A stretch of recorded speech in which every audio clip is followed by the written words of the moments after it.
오늘은 우리들의 사이라는 주제로 함께 말씀을 나누고자 합니다. 우리말에 사이라는 말이 있습니다. 사이. 이 사이라는 말은 크게 세 가지 정도의 의미가 포함되어 있습니다. 첫 번째는 시간을 나타냅니다. 예를 들어 아침과 저녁 사이, 오늘과 내일 사이, 추석이 눈 깜빡할 사이 할 때 이 사이는 시간을 나타냅니다. 두 번째는 공간을 나타냅니다. 서울과 부산 사이, 시온관과 에덴관 사이라고 할 때 이 사이는 공간적인 개념을 가지고 있습니다. 세 번째 이 사이는 인간관계를 나타냅니다. 인간 사이를 나타내죠. 부부 사이, 친구 사이, 연인 사이 할 때 이 사이는 두 사람 간의 관계를 의미하는 단어로 사용됩니다. 그런 것처럼 이 사이라는 말의 기본 전제는 거리가 있다는 것을 전제하고 있습니다.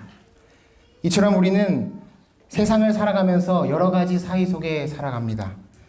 시간 사이에서, 공간 사이에서, 그리고 인간관계 사이에서 살아갑니다. 여러분들은 그 사이 속에서 어떻게 살아가고 계십니까?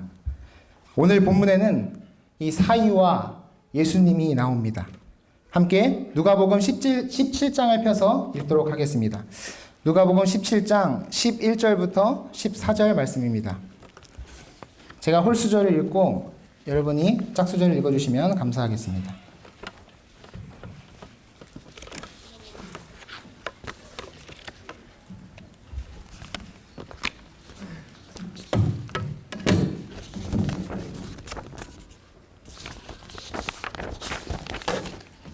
네, 읽도록 하겠습니다. 예수께서 예루살렘으로 가실 때에 사마리아와 갈릴리 사이로 지나가시다가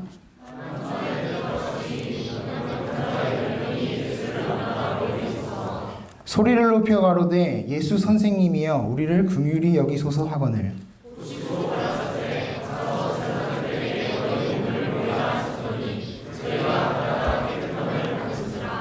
여기 11절에 보시면 이날 예수님께서는 예루살렘으로 가는 길에 어디와 어디 사이를 지나고 계셨다고 말합니까?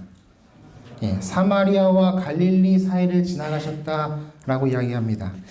이 갈릴리는 이스라엘 위쪽 부분에 갈릴리 호수 있는 그 부분이고요.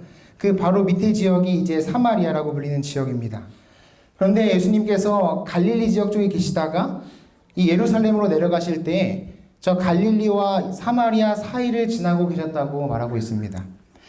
단순히 지리적인 정보로만 볼 때에는 그냥 예수님이 갈릴리와 사마리아 사이를 지나고 계셨구나 라고 이해할 수 있습니다. 그런데 그 당시의 배경을 보면 이 사마리아와 다른 지역 간의 또 다른 사이를 발견할 수 있습니다. 그 당시 갈릴리 지역은 예루살렘과 비록 멀리 떨어져 있기는 하였지만 많은 유대인들이 모여 살고 있었고 많은 회당들이 있었던 곳입니다. 그와는 반대로 사마리아는 어떤 곳이었습니까? 유대인과는 참 사이가 안 좋았어요. 유대인들과는 거리를 두고 살아가는 곳이었습니다. 왜 그럴까요? 사실 이 사마리아 사람들도 다 이스라엘 사람들이고 다 유대인이었지만 이 사마리아가 유대인 사이에서 멀어지게 된 것은 그 역사가 있습니다. 이제 그것은 솔로몬 시대로 이제 올라가야 하는데요. 솔로몬 시대 그의 아들 르호보암이 이스라엘 전체를 이제 다스릴 때 이스라엘이 두 나라로 나뉘어지게 됩니다. 북이스라엘과 남방 유다로 나뉘어지게 됩니다. 이 북쪽에 있는 나라를 이제 북이스라엘이라 불렀는데 이 지역이 기원전 722년에 아시리아라는 나라로 인해서 멸망을 당합니다. 이제 그 당시에 이제 그 북이스라엘 수도가 사마리아였는데 이 사마리아의 그 유대인들이 그 이스라엘 사람들이 이스라엘이라는 민족이 워낙 자기의 민족성이 강하기 때문에 이것을 좀 없애고 희석시키기 위해서 이 아시리아라는 나라가 혼혈 정책을 펼칩니다. 그래서 이제 이방 나라 사람들을 사마리아 지역에 보내고요. 이 사마리아에 있는 유대인들을 이방 나라로 보냅니다. 그래서 이제 거기서 서로 혼혈이 되게 됩니다. 그 모든 것을 이 밑에 있는 남방 유다 사람들이 지켜보고 있었던 것이에요. 그것을 지켜보면서 이 사람들이 뭐라고 생각했냐면 쟤네들은 이제 더 이상 유대인이 아니다. 쟤네들은 어떻게 보면 이방인보다 더 더러운 피를 가지고 있는 사람들이라고 생각했습니다. 그때부터 이 남방 유다에 있는 사람들은 사마리아 사람들을 유대인, 이스라엘 사람들이라고 생각하지 않으면서 이 사이가 멀어지게 된 것입니다. 이 요한복음에 보시면 예수님께서 이제 사마리아로 가셔서 그 우물가의 여인을 만나는 장면이 있지 않습니까? 거기서 이 사마리아 여인에게 목이 마르니 물 좀 달라고 했을 때 이 사마리아 여인이 어떻게 당신은 유대인이고 나는 사마리아 사람인데 나한테 물을 달라고 하십니까? 라고 할 정도로 목이 마른데 물을 달라고 하는 것이 이상하다고 생각하는 그런 정도의 사이였습니다. 그만큼 유대인들과 이 사마리아 사람들의 간격은 컸습니다. 이것이 예수님 당시에 사마리아와 일반 유대 사람들의 상황이었어요. 그런 배경에서 이날 예수님께서는 갈릴리와 사마리아 사이를 지나가셨다는 것은 이 당시 유대인들과 사마리아 사람들 사이, 그곳을 지나가고 계셨다는 것입니다. 이것이 본문에 나타난 첫 번째 이제 사이입니다. 그런데 그 사이 말고 또 다른 사이가 하나 등장합니다. 이제 12절과 13절을 제가 읽겠습니다. 한 마을에 들어가시니 나병 환자 10명이 예수를 만나 멀리 서서 소리를 높여 가로되 예수 선생님이여 우리를 긍휼히 여기소서 하거늘. 이때 예수님께서 그 사마리아와 갈릴리 사이를 지나가시다가 한 마을에 들어가시는데 거기에 문둥병 걸린 10사람이 있었습니다. 그런데 재미있는 것을 보면 여기에 표현해 보니까 그들이 예수를 만나 멀리 서서 이야기를 합니다. 보통 예수님께 자기를 고쳐달라고 말하는 사람들은 주로 예수님한테 어떻게 가까이 할까 이 고민을 하는데 이 사람들은 예수님과의 간격이 있었어요. 그 거리가 있었습니다. 멀리 서서 우리를 좀 깨끗하게 해주십시오. 이렇게 소리를 질렀습니다. 왜 그랬을까요? 이 당시에는 또 하나의 간격, 또 하나의 사이가 있었습니다. 그것은 바로 문둥병자들과 일반인들의 사이였습니다. 우리가 잘 알듯이 이 문둥병은 전염병입니다. 그래서 문둥병에 걸리면 더 이상 성읍에 살지 못하고 성 밖으로 나가 살아야 했습니다. 그러고는 평생 가족들과 또 일반 사람들과는 떨어져서 지내서 살아야 했습니다. 이것은 레위기 13장 45절에도 나옵니다. 문둥 환자는 옷을 찢고 머리를 풀며 윗 입술을 가리우고 외치기를 부정하다 부정하다 할 것이요 병 있는 날 동안은 늘 부정할 것이라. 그가 부정한즉 혼자 살되 짐 밖에 살지니라. 일단 문둥병에 걸리면 사람들과 멀리 떨어져서 살아야 됩니다. 진영 밖에서, 성 밖에서 떨어져서 늘 사람들과 사이를 두고 살아야 하는 것이 이 문둥병자들의 운명이었습니다. 그리고 혹시 성읍을 지나가게 될 때에는 부정하다 부정하다 외치면서 자기의 부정함을 알려야 했어요. 그러면 시장을 지나가더라도 거기 있는 사람들이 이 문둥병과 자신의 사이를 벌립니다. 그래서 이 문둥병자들과 일반인들은 그 좁힐 수 없는 사이, 그 간격이 언제나 존재했던 것입니다. 그런데 사실 이 문둥병자들과 일반인들의 간격은 이런 물리적인 간격 이상의 극복할 수 없는 간격이 있었습니다. 그것은 바로 이 문둥병자들에 대한 인식이었습니다.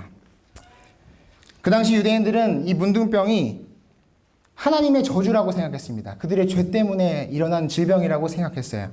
그래서 문둥병 걸린 사람은 하나님께 엄청난 죄를 지어서 저주받았던 거라고 생각했습니다.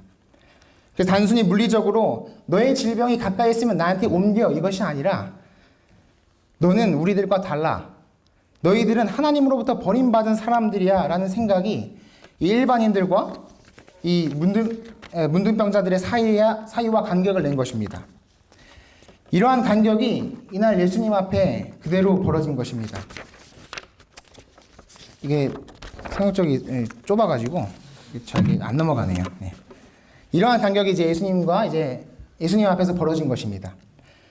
예수님이 이날 두 가지 이제 사이를 경험하셨는데요. 첫 번째는 갈릴리와 사마리아 사이, 유대인들과 사마리아 사이에 서 계셨고, 두 번째는 일반인들과 문둥병자 사이에 서 계셨습니다. 서로가 하나 될 수 없고 서로를 원망하는 그 두 사이 가운데서 이날 예수님은 서 계셨던 것입니다. 그럼 그렇게 서 계신 예수님은 이날 어떤 행동을 하셨을까요? 우리 14절부터 16절까지 함께 읽겠습니다. 시작. 보시고 가라사대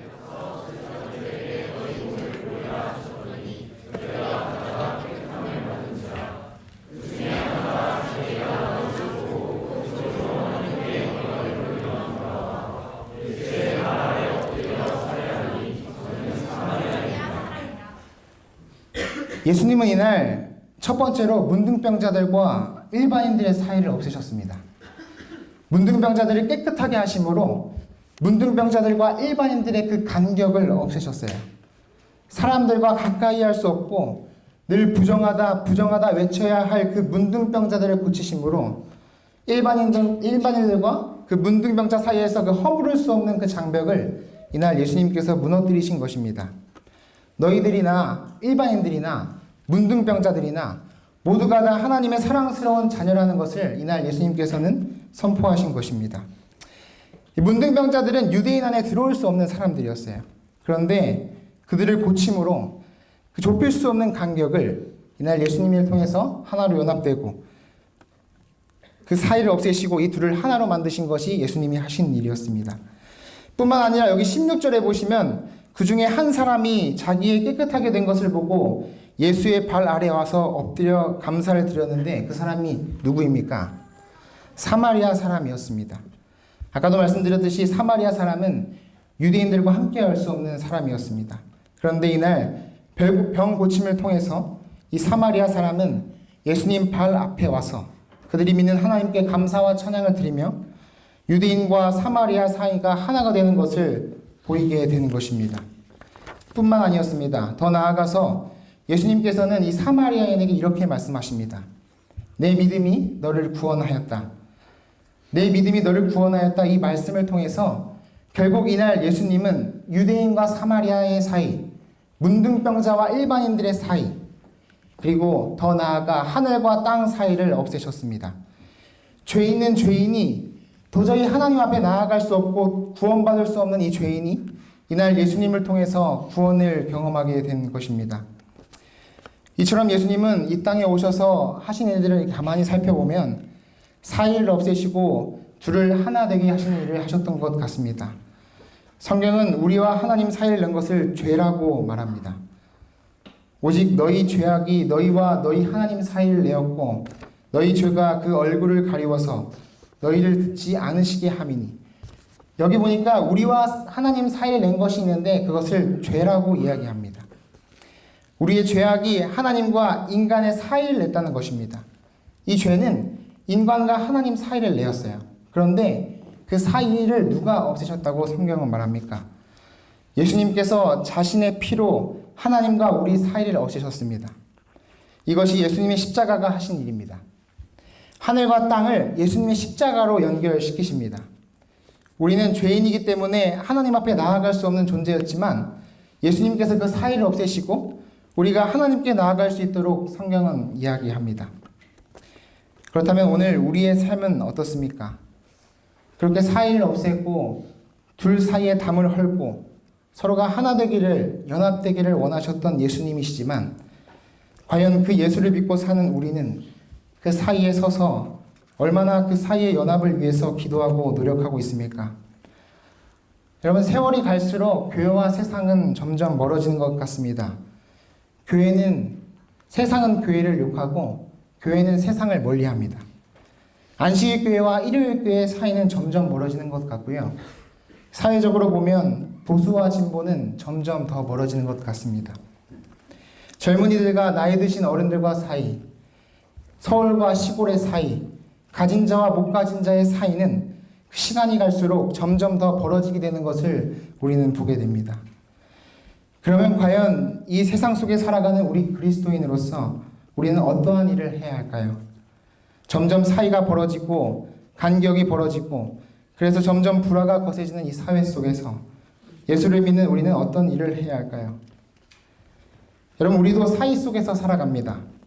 마을과 마을 사이, 학과생들과 전도사의 사이, 학교와 학생 사이, 베트남 학생들과 한국 학생들의 사이, 리더와 마을원들의 사이, 목사님과 청년들의 사이, 개강과 중간고사 사이, 이런 수많은 사이 속에서 우리는 살아갑니다. 그렇다면 우리가 있는 교실, 우리가 있는 학교, 우리가 있는 이웃, 우리의 지역에서 우리의 역할은 무엇일까요? 이 사진은 제 제주도 친구들의 사진입니다. 저는 신앙을 20살 넘어서 받아들였기 때문에 저에게는 전혀 다른 두 친구들이 있습니다.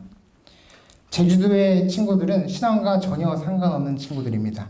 그리고 또 하나의 신앙하는 친구들이 있습니다. 처음에는 제주도 친구들과 놀면 너무 신나고 좋았습니다. 방학을 하면 빨리 제주도에 내려가고 싶었어요. 오히려 교회 친구들은 재미가 없었습니다.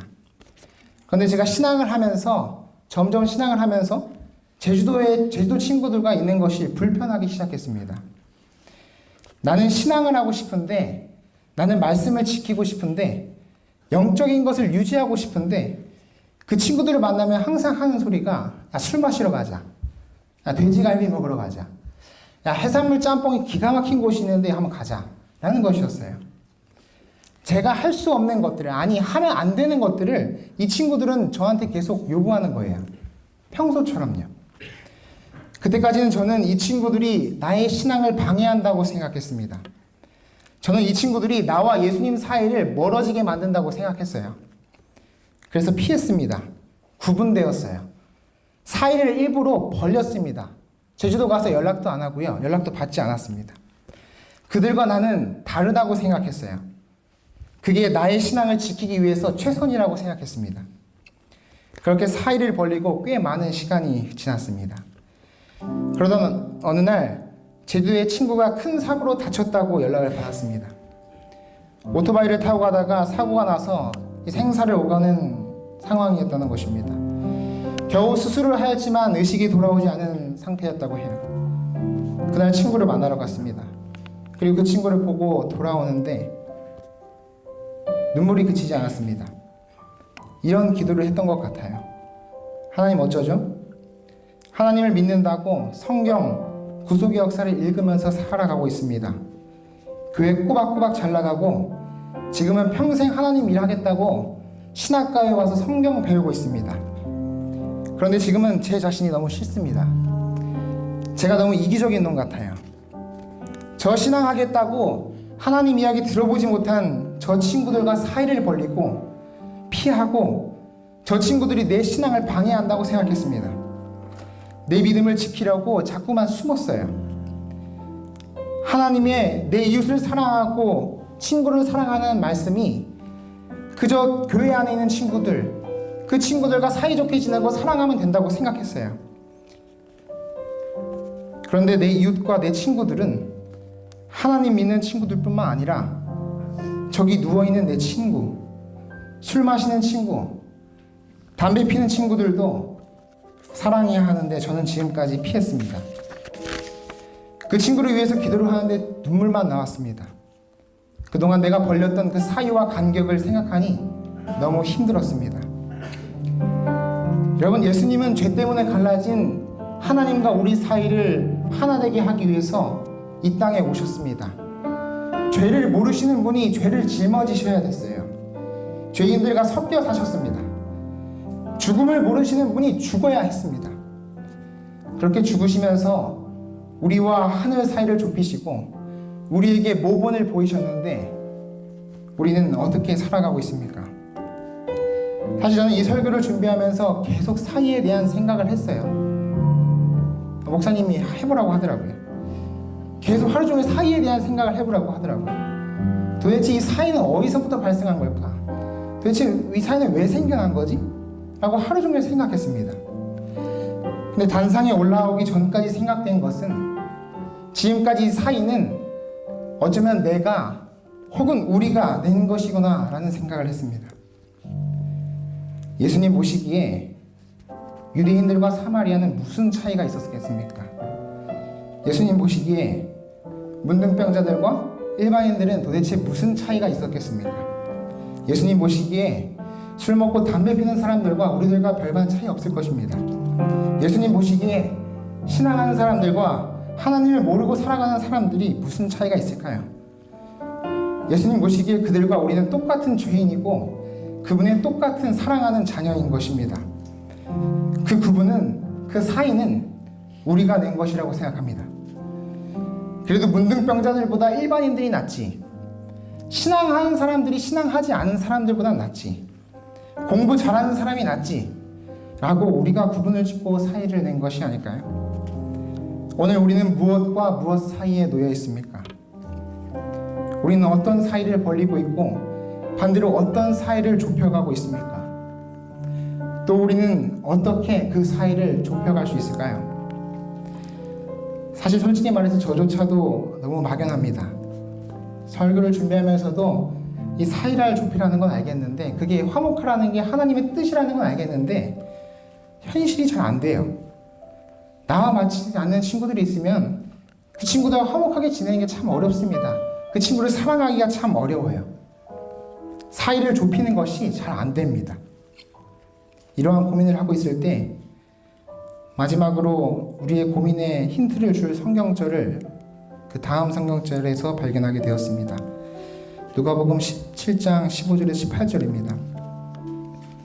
그 중에 하나가 자기의 나은 것을 보고 큰 소리로 하나님께 영광을 돌리러 돌아와 예수의 발 아래 엎드려 살해하니 저는 사마리아인이라.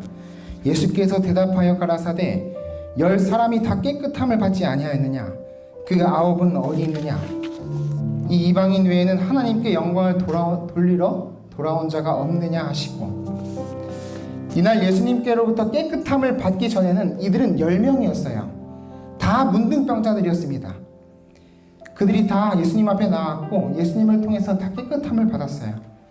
이때까지만 해도 그들 사이에 구분은 없었습니다. 여기 모여있는 우리 이들처럼요. 근데 18절에 이 이방인 외에는 하나님께 영광을 돌리러 온 자가 없느냐 하십니다. 시대의 소망이 이렇게 말해요. 그 중에 오직 한 사람만 돌아와서 그분께 영광을 돌렸다. 다른 문둥병자들은 그들을 낫게 하여 주신 그분을 잊어버리고 저희 갈 길을 가버렸다. 얼마나 많은 사람들이 아직도 이와 똑같은 일을 행하고 있는가. 이날 10명은 모두 깨끗함을 받았습니다. 십자가에서 우리처럼요. 그런데 그 9은 자기를 구원해 주신 예수님을 잊고 저희 갈 길로 가버립니다. 자주 십자가의 은혜를 잊고 살아가는 우리들처럼요. 여러분, 문둥병이 고쳐진 것이 중요한 게 아니었습니다. 사이가 벌어지는 것이 중요한 게 아니었어요. 예수님께 돌아가는 것이 중요하다고 성경은 말하고 있습니다. 이날 9명은 자기가 죄인이었다는 사실, 문둥병이었다는 사실을 잊고 살아요. 그렇지만 한 명은 다시 예수님께 돌아옵니다. 우리들의 모든 삶 속에서 일어나는 그 사이를 좁힐 수 있는 유일한 방법은 예수님입니다. 그 한 명은 자신의 문둥병을 고침받은 사실보다 더 중요한 예수님을 붙잡으려고 했던 것입니다. 그게 방법인 것 같아요. 우리는 혼자서도 어떠한 사이도 좁힐 수 없습니다. 혼자서는 어떠한 사람도 사랑할 수 없어요. 혼자서는 인간과 인간 사이, 문화와 문화 사이, 하늘과 땅 사이의 간격을 좁힐 수 있는 방법이 없습니다. 그 사이의 연결을 가능하게 해주시는 것은 예수님입니다. 그 예수님에게 돌아가기를 원합니다. 우리 함께 다시 그분을 붙잡기를 원합니다. 우리의 벌어진 모든 사이에 예수님을 두고 하나가 되는 세이교회가 되기를 소망합니다.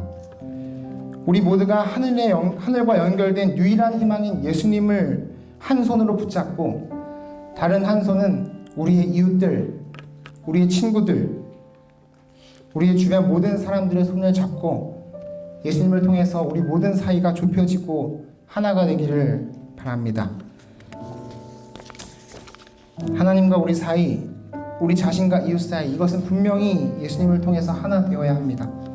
그러나 반대로 선과 악 사이, 순종과 불순종 사이, 감사와 불평 사이, 이것은 오히려 예수님을 통해서 더 명확히 구분되어져야 하는 것들입니다. 예수님의 모본을 따라 하나님과 우리 사이는, 나와 이웃과의 사이는 한없이 좁히고, 반대로 죄와 속됨 사이는 날마다 성령의 도우심을 통하여 넓어지고 벌어짐으로써 하나님의 귀한 자녀로 거듭날 뿐만 아니라 세상을 하나로 만드는 그 귀한 사역에 함께 하시는 여러분들이 되시기를 바랍니다.